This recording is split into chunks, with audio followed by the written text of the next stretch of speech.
ओवी कुठे गेली? अमृता वहिनीच्या रूम मध्ये असेल कदाचित. ओवी,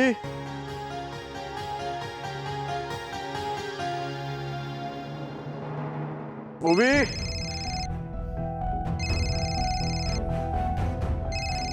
सावलीचा फोन.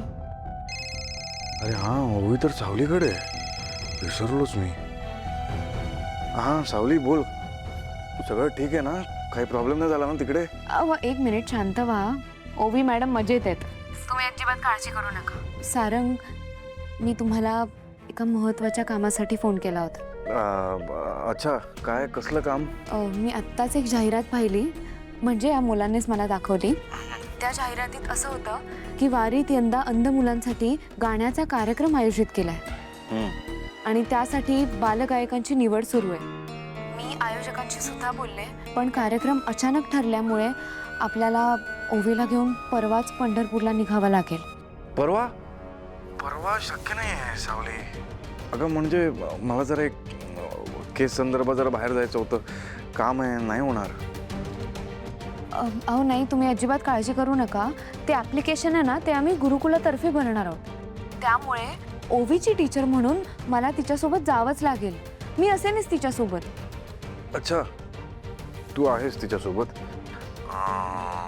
पण तिची काळजी घेशीलच तू? ठीक आहे, मग तू सोबत असशील तर मग काही टेन्शन नाही आहे. दे तुम्ही परमिशन. थँक्यू बाबा. अरे बापरे, सगळेच ऐकतायत का? बरं सावली, परवा जायचंय तर मग तयारी? ती जबाबदारी माझी. मी पूर्ण तयारी करून घेईन तिच्याकडून. ठीक आहे.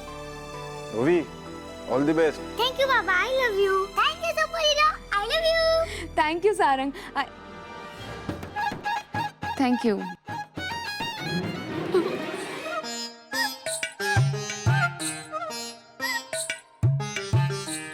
छान चाललंय.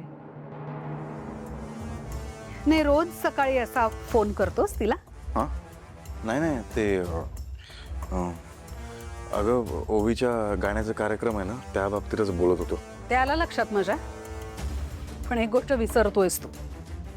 त्या पोरीने कसं तुला सोडलं होतं, तू कसा एकटा पडला होतास, तुझ्या तोंडावरती कसे ते पेपर्स फेकले होते डिवोर्सचे, तुझी बाजू मांडायची सुद्धा संधी त्या पोरीने तुला दिली नव्हती, हे सगळं विसरलास तू.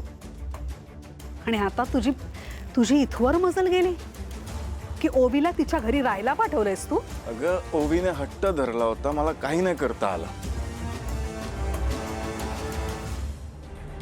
ठीक आहे, नाही काही हरकत नाही. ओवी योग्य त्या ठिकाणी गेली.